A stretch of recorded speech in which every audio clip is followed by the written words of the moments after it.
Perkenalkan, nama saya Muhammad Akiko Firgiklian dari Departemen Teknik Sistem Perkapalan. Perkenalkan, nama saya Saila Amru dari Departemen Sistem Informasi. Perkenalkan, nama saya Fabian Dewanto dari Departemen Teknik Sistem Perkapalan. Perkenalkan, nama saya Astrid Minendra dari Departemen Sistem Informasi. Perkenalkan, saya Felix Subiudeso Putra dari Departemen Teknik Sistem Kapalan. Perkenalkan, nama saya Nyoman Mahadiana Baskara dari Departemen Sistem Informasi. Perkenalkan, nama saya Raditya Haidar Maniswara dari Departemen Teknik Sistem Perkapalan. Perkenalkan, nama saya Bena Munte dari Departemen Teknik Sistem Perkapalan. Saya Akhtar Ziafaiza Robi dari Departemen Sistem Informasi. Perkenalkan, nama saya Muhkifar Armahli dari Departemen Teknik Sistem Perkapalan. Perkenalkan, nama saya Muhammad Dana Farisi dari Departemen Sistem Informasi. Perkenalkan, nama aku Muhammad Muzaki Arif Firdiansyah dari Teknik Sistem Perkapalan. Pancasila. Pancasila bukanlah sebuah hukum bangsa yang kaku, melainkan merupakan sesuatu yang dapat kita sebut sebagai kontrak sosial, yang lahir dari dinamika interaksi antar kelompok bangsa di Indonesia. Di fajar kemerdekaan tahun 1945, Pancasila hadir sebagai titik temu yang menjembatani berbagai kelompok yang ada antara kelompok nasionalis dan religius, di mana Pancasila menjadi sesuatu yang krusial dan berperan penting dalam mencegah disintegrasi di awal berdirinya negara Indonesia. Melalui visi besar para pendiri bangsa, Pancasila menjelma menjadi kekuatan yang meruntuhkan sekat-sekat kedaerahan dan juga ego golongan masing-masing, menyatukan ribuan suku ke dalam satu kesatuan yang menjadikan mereka masyarakat nasional yang berdaulat. Pancasila bukan hanya lahir di atas kertas, tapi juga merupakan respons nyata terhadap kepedihan situasi seperti ketimpangan ekonomi dan penderitaan panjang akibat kolonialisme yang telah kita alami. Sebuah komitmen bahwa kemerdekaan politik harus selalu bermuara pada keadilan sosial bagi seluruh rakyatnya. Hingga pada akhirnya, intisari Pancasila mengkristal dalam satu semangat gotong royong.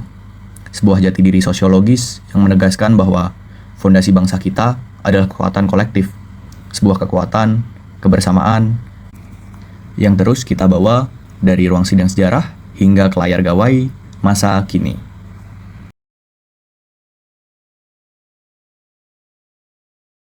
Halo Mbak, jadi aku mau nanya-nanya dikit nih interview tentang Pancasila gitu. Oke Kak, kalau boleh nanya kakaknya dari departemen apa nih? Hai, aku dari Desain Komunikasi Visual Angkatan 23. Aku dari Matematika. Sistem Informasi. Apa sih yang kamu ketahui tentang latar belakang perumusan Pancasila gitu?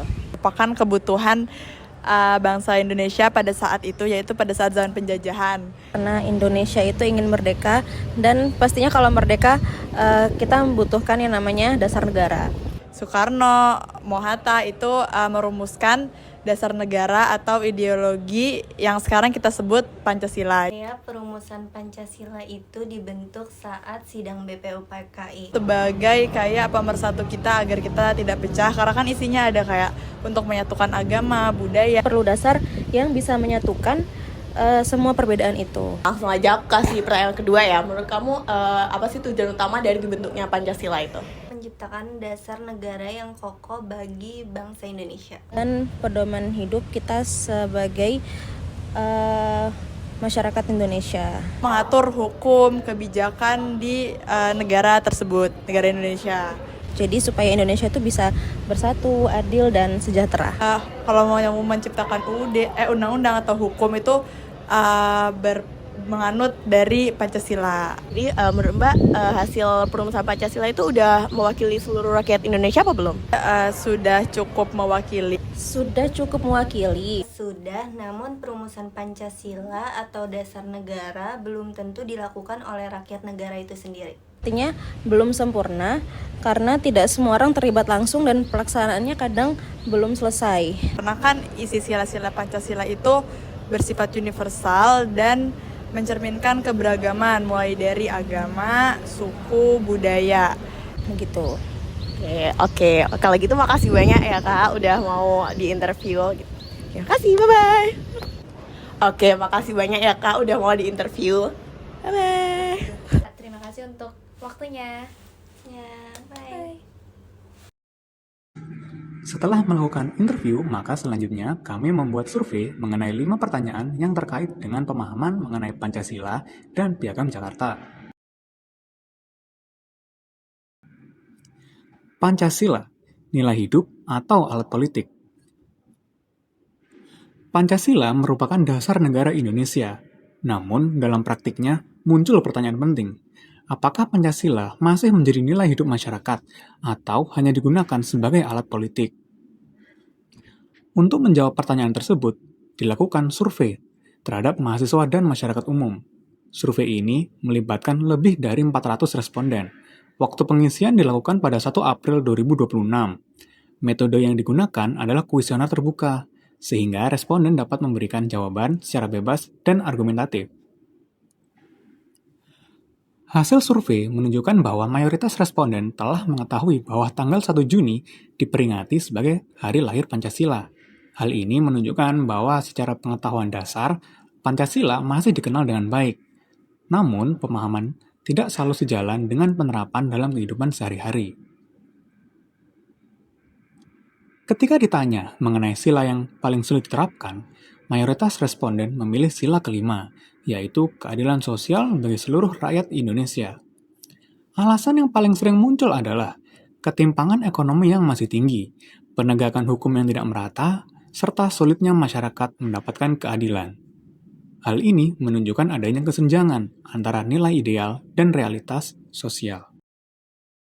Mengenai penghapusan 7 kata Piagam Jakarta, mayoritas responden menyatakan setuju terhadap penghapusan 7 kata dalam Piagam Jakarta, karena dianggap sebagai langkah penting untuk menjaga persatuan bangsa yang beragam. Namun, sekitar 22% responden yang tidak setuju. Setelah dianalisis lebih lanjut, mayoritas dari kelompok ini sebenarnya tidak memahami secara penuh konteks pertanyaan yang diajukan. Hal ini menunjukkan bahwa tingkat literasi historis masih perlu ditingkatkan. Pada aspek ini, sebagian besar responden menilai bahwa Pancasila saat ini lebih sering digunakan sebagai alat politik. Pancasila sering muncul dalam konteks kampanye, debat publik, atau konflik ideologi. Namun, penerapannya sebagai panduan hidup sehari-hari dinilai masih belum konsisten. Meskipun demikian, masih terdapat sebagian responden yang melihat Pancasila sebagai nilai hidup yang tetap relevan. Hasil survei juga menunjukkan bahwa tidak semua responden merasa bebas untuk menyampaikan pendapat atau mengkritik kebijakan pemerintah. Alasan yang muncul antara lain, adanya tekanan sosial, rasa takut diserang, serta kekhawatiran terhadap konsekuensi tertentu. Kondisi ini menunjukkan adanya tantangan dalam penerapan nilai demokrasi yang terkandung dalam Pancasila. Beberapa responden menyampaikan pandangan secara langsung. Seperti contoh, Eno Adnilo menyoroti ketidakadilan dalam penegakan hukum.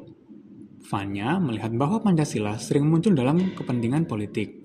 Dan Ahmad Gufron menekankan adanya kekhawatiran dalam kebebasan berpendapat. Kutipan ini memperkuat temuan utama dari survei. Berdasarkan hasil survei, terdapat beberapa isu utama. Pertama, masalah keadilan sosial masih menjadi tantangan utama. Kedua, nilai kemanusiaan di ruang digital mengalami penurunan, terutama dalam hal empati. Ketiga, Pancasila cenderung digunakan dalam konteks politik dibandingkan dengan sebagai pedoman hidup. Keempat, kebebasan berpendapat masih dirasakan terbatas oleh sebagian masyarakat. Namun, di sisi lain, nilai gotong royong dan solidaritas masih tetap hidup. Nah, dari survei ini, kita bisa melihat bahwa masih ada kesenjangan antara pemahaman dan penerapan Pancasila. Masyarakat pada dasarnya sudah mengetahui nilai-nilai Pancasila. Namun, dalam prakteknya, nilai-nilai tersebut belum sepenuhnya diterapkan dalam kehidupan sosial, digital, maupun politik. Karena itu, Pancasila masih tetap relevan. Namun, diperlukan komitmen nyata dari seluruh elemen bangsa untuk benar-benar menghidupkannya dalam kehidupan sehari-hari. Pancasila bukan sekedar untuk dihafalkan. Pancasila perlu dipahami, dihayati, dan diamalkan. Karena pada akhirnya, masa depan Indonesia ditentukan oleh sejauh mana nilai-nilai Pancasila benar-benar kita jalankan.